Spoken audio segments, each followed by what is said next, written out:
Good morning to all of you. Myself Balram Pancha. I am a faculty of physics. Today we are going to discuss about lecture number 4 of work energy and power. Today's topic is conservative force and non-conservative force. आज हम पढ़ने वाले हैं conservative force क्या होते हैं और non conservative force क्या होते हैं। देखो बच्चों, सबसे पहले हम देखेंगे कंजर्वेटिव फोर्स। कंजर्वेटिव फोर्स का मतलब है The work done by such a force does not depend on path, it depends only initial and final position. ऐसे फोर्सेस जो इनिशियल और फाइनल पोजीशन पे डिपेंड करते हैं वही क्या होते हैं, कंजर्वेटिव फोर्स। सेकंड पॉइंट देखो, work done by conservative force in moving a particle along close path is zero. अगर किसी भी क्लोज पाथ पे क्या हो, कोई क्लोज पाथ है तो work done by conservative force क्या होगा, जीरो। पहले पार्ट को समझो बच्चों, किस पे डिपेंड करेगा, इनिशियल एंड फाइनल पोजीशन पे।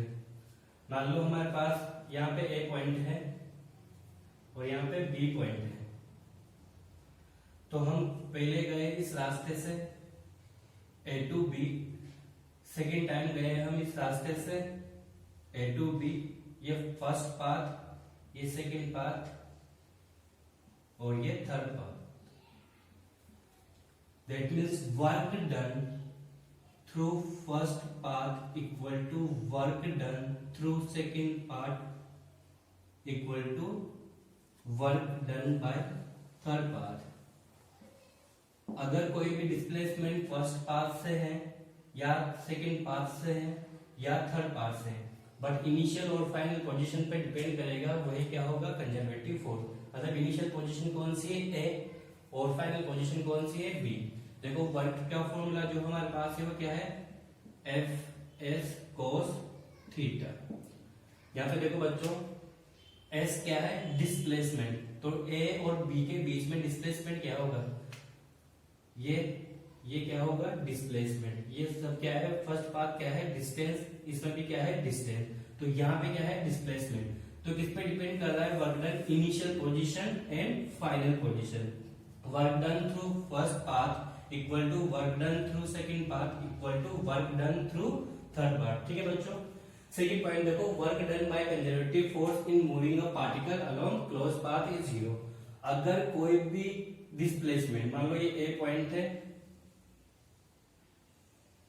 यहाँ पे मान लो बी है, यहाँ पे मान लो सी है, यहाँ पे मान लो डी है, तो कोई भी पार्टिकल यहां से चला, ए से बी चला, फिर बी से सी चला, फिर सी से डी और डी से वापस कहां चला है, ए पर।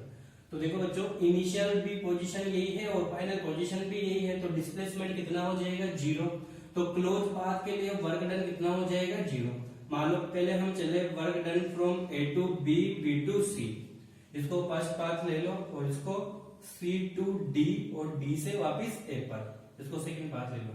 तो work done through first path means A to B और बी टू सी, तो ये क्या हो जाएगा, एफ एस कोस थीटा। ठीक है। अब यहां से देखो वर्क डन थ्रू सेकेंड, तो यहां से भी क्या हो जाएगा, सी टू डी, डी टू ए, ये भी क्या होगा, एफ एस कोस थीटा। अब ये दोनों क्या है, अपोजिट डायरेक्शन में, फर्स्ट पाथ और सेकेंड पाथ। तो work done through first path plus work done through second path equal to zero. तो यहां पे हमें क्या मिलेगा, work done first path equal to minus work done second path. ये क्या मिला हमें, वर्क डन।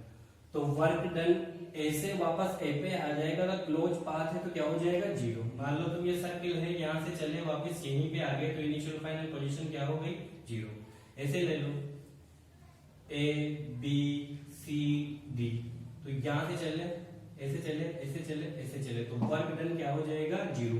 लेकिन ये किसके लिए है, सिर्फ कंजर्वेटिव फोर्सेस के लिए। Take a screenshot. देखो बच्चों, कंजर्वेटिव फोर्स का एग्जांपल देखो। कंजर्वेटिव फोर्स कौन कौन से हैं, gravitational force, gravitational force, gravitational force क्या है, कंजर्वेटिव फोर्स है। सेकंड देखो स्प्रिंग फोर्स, स्प्रिंग फोर्स भी क्या है, कंजर्वेटिव फोर्स है। थर्ड क्या है इलेक्ट्रोस्टैटिक फोर्स, ये भी क्या है कंजर्वेटिव फोर्स। इलेक्ट्रोस्टैटिक फोर्स हम 12th में पढ़े हैं। ग्रेविटेशनल फोर्स का एग्जांपल देखो, अगर कोई हमारे पास इंक्लाइन प्लेन है, किसी इंक्लाइन प्लेन पे क्या रखा है मास रखा है, यहाँ पे इंक्लाइन प्लेन पे बॉटम पॉइंट पे क्या रखा है कोई मास रखा है। इस मास को हमें इसको डिस्प्लेस, ये लेंथ मान लो तुम ए, ये पॉइंट मान लो ए, ये बी और ये सी। तो इस मास को हमें कहां पहुंचाना है सी पॉइंट पर। तो इसके दो पाथ बन सकते हैं ए टू सी, हम इस मास को यहां से डिस्प्लेस कराकर यहां ले जा सकते हैं और इस पाथ से भी ले जा सकते हैं ए टू बी और बी टू सी। तो इसको मान लो फर्स्ट पाथ और ये कौन सा हो जाएगा second path, A to B और बी टू सी। तो देखो बच्चों ये मास है, इसमें हमें क्या देखना है gravitational force, work done by gravitational force. हम वर्क डन जो भी निकालते हैं कौन सा फोर्स लग रहा है उसके अकॉर्डिंग वर्क डन क्या है। तो नीचे की तरफ यहाँ पे कौन सा फोर्स लगेगा mg, ये एंगल मान लो थीटा है, ठीक है बच्चों। तो पहले देख रहे हैं from first path work done by first path. तो फर्स्ट पाथ कौन सा है ए टू सी, तो ए टू सी देखना है। तो यहां से देखो बच्चों वर्क डन का जो फॉर्मूला है क्या है F S cos theta. Force कौन सा लग रहा है mg लग रहा है नीचे की तरफ, डिस्प्लेसमेंट क्या है a है और कोस थीटा। हमें जो थीटा एंगल देखना है वो किस किस के बीच में देखना है, डिस्प्लेसमेंट a एंड mg। तो ये एंगल कितना हो जाएगा बच्चों, ये एंगल कितना है 90, तो ये हो जाएगा 90 प्लस थीटा। ये एंगल कितना हो गया बच्चों 90 प्लस थीटा। तो थीटा की जगह हमें क्या पुट करना है 90 प्लस थीटा। तो यहां से कितना हो जाएगा mg a cos 90 plus theta कितना होता है माइनस का साइन थीटा। तो यहाँ पे कितना हो जाएगा माइनस का साइन थीटा। तो work done through first path में क्या मिला है mg a sine theta minus mg a sine theta, ठीक है बच्चों। अब सेकंड में देखो, सेकंड क्लास कहां जा रहा है ए टू बी और बी टू सी। तो work done through second path ये क्या हो जाएगा work done A to B plus work done B to C, ठीक है बच्चों। अब यहां पे देखो ए टू बी जा रहा है तो डिस्प्लेसमेंट कौन सा आ जाएगा ये। अगर ये एंगल थीटा है तो ये वाला कंपोनेंट क्या हो जाएगा ए कोस थीटा और ये वाला कंपोनेंट क्या हो जाएगा ए साइन थीटा। ए साइन थीटा कौन सा होगा यहां से यहां तक की डिस्टेंस और ए कोस थीटा कौन सा होगा यहां से यहां तक की डिस्टेंस। तो यहां पे देखो बच्चों ये कितना है ए कोस थीटा, mg लग रहा है परपेंडिकुलर टू द सरफेस। तो ए कोस थीटा और mg के बीच में एंगल कितना बन रहा है 90। तो वर्क डन क्या हो जाएगा एफ एस कोस 90 प्लस एफ एस कोस। अब यहां से देखो अगर ये जो मास है ये यहां पे होगा, पहले ए से बी तक आया फिर बी से सी जाएगा, तो मास यहां पर होगा। तो नीचे की तरफ कौन सा लगने वाला है mg और डिस्प्लेसमेंट क्या है ए साइन थीटा। तो यहां पे कितना हो जाएगा कोस थीटा की वैल्यू कितनी हो जाएगी mg नीचे की तरफ लग रहा है और ए साइन थीटा ऊपर की तरफ है। दोनों कैसे हैं अपोजिट डायरेक्शन में है, तो दोनों के बीच में एंगल कितना होगा 180। तो यहां से देखो बच्चों cos 90 की वैल्यू कितनी होती है 0, तो ये टर्म पूरी 0 हो जाएगी। यहाँ पे देखो फोर्स कितना है mg, डिस्प्लेसमेंट कितना है माइनस का a साइन थीटा, कितना हो जाएगा ये माइनस का a साइन थीटा। cos 180 की वैल्यू कितनी होती है -1, cos 180 की वैल्यू कितनी होती है -1, इसलिए यहाँ पे क्या आएगा minus mg a sine theta. अब यहाँ पे देखो बच्चों work done through first part भी क्या है minus mg a sine theta और work done through second part भी क्या है minus mg a sine theta. That means क्या हुआ इसके लिए, पर्टिकुलर क्वेश्चन के लिए work done through first path equal to work done through second path. तो ये प्रूफ होता है कि जो वर्क डन है ग्रेविटेशनल फोर्स के लिए, क्योंकि ग्रेविटेशनल एक कंजर्वेटिव फोर्स है, तो किस पे डिपेंड करेगा, इनिशियल और फाइनल पोजीशन पे। तो किस पे डिपेंड कर रहा है, इनिशियल और फाइनल पोजीशन पे। हमने फर्स्ट पाथ ये लिया था और सेकंड पाथ ये लिया था, दोनों से ही हमें वर्क डन कितना मिला है, minus mga sin theta through first path minus mga sin theta through second path. तो work done by conservative force through first path equal to work done by conservative force through second path. इसका screenshot ले लो बच्चों। देखो बच्चों, अब discuss करने वाले हैं हम non conservative force. Conservative force तो कहता है जो पाथ पे डिपेंड ना करे, इनिशियल पोजीशन और फाइनल पोजीशन पे डिपेंड करे। देखो नॉन कंजर्वेटिव फोर्स क्या कहता है, a force said to be non conservative if work done by the force in moving a body depends upon the path between initial and final position. देखो first point में हमने यही लिया है, work depends on path. Work किस पे depend करता है, पाथ पे। मान लो इनिशियल पोजीशन है और यहाँ पे हमारे पास है फाइनल पोजीशन बी है। फर्स्ट पाथ मान लो हमारा ये हो और सेकंड पाथ हमारा ये हो। ये कौन सा है, फर्स्ट पाथ, और ये मान लो second path. Means work done through first path is not equal to work done through second path. ये इसका क्या होगा, पहला पॉइंट। सेकंड पॉइंट देखो, work done by non conservative force in a round trip is not zero. ये बिल्कुल किसका opposite है, कंजर्वेटिव फोर्स का। राउंड ट्रिप में कंजर्वेटिव फोर्स में क्या होता था, work done by conservative force in round trip equal to zero. But non conservative force के लिए ऐसा नहीं होगा। मान लो हमारे पास ये ए पॉइंट है, ये बी पॉइंट है, हम ऐसे भी जा सकते हैं। सॉरी, राउंड ट्रिप की बात हुई है तो ये ए से बी गया होगा और बी से वापस ए पे आया होगा। तो ये फर्स्ट पाथ था और ये सेकंड पाथ था।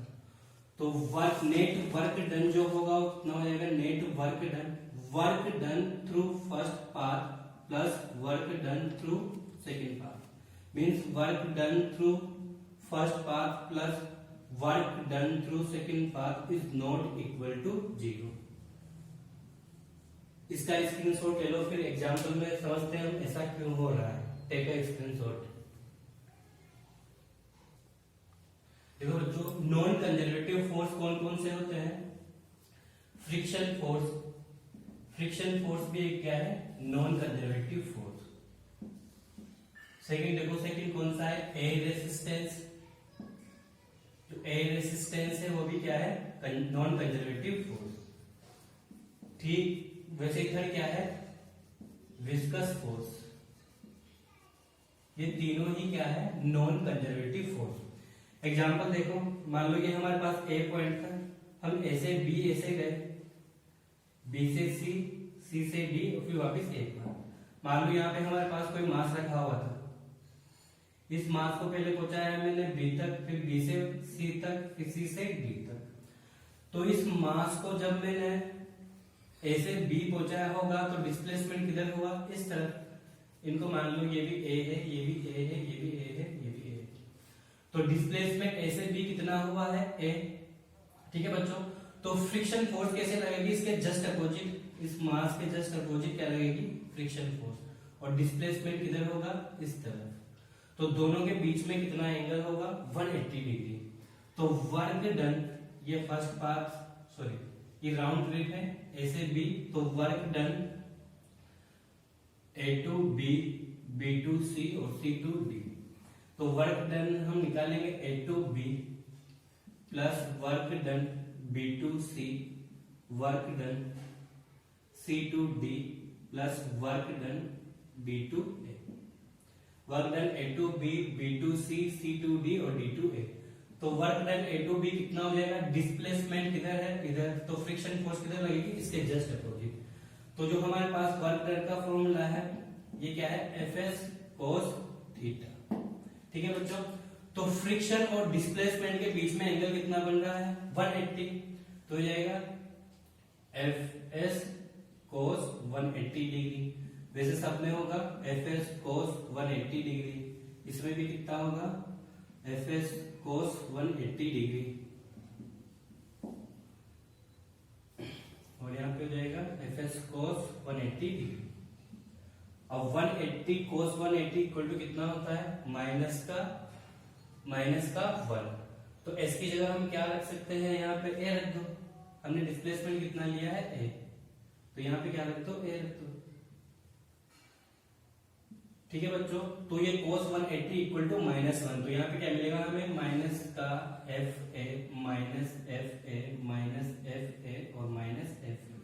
तो हमारे पास जो वर्क डन आएगा वो कितना होगा, a to b b to c a b c d के लिए वर्क डन कितना हो जाएगा -4fa। तो देखो बच्चों ये राउंड ट्रिप है एक, और राउंड ट्रिप में नॉन कंजर्वेटिव फोर्स के लिए हमने क्या देखा है राउंड ट्रिप में कि work done in round trip is not equal to 0, but conservative force के लिए क्या था, राउंड ट्रिप में work done in conservative force in round trip equal to 0। तो यहाँ पे हमें वर्क डन एबीसीडी में क्या मिल रहा है -4fa। Take a screenshot. ठीक है बच्चों, ये समझ में आया। आज हमने क्या क्या पढ़ा, conservative force and non conservative force. Conservative force क्या है, जो पाथ पे डिपेंड नहीं करते हैं, और राउंड ट्रिप में वर्क डन कितना होता है 0। फिर नॉन कंजर्वेटिव फोर्स उसका जस्ट अपोजिट है, work done by non conservative force in round trip is not equal to 0। And second point क्या था, इट डिपेंड ऑन पाथ, ये किस पे डिपेंड करेगा, पाथ पे डिपेंड करेगा। If you like the video then share and subscribe. Thank you.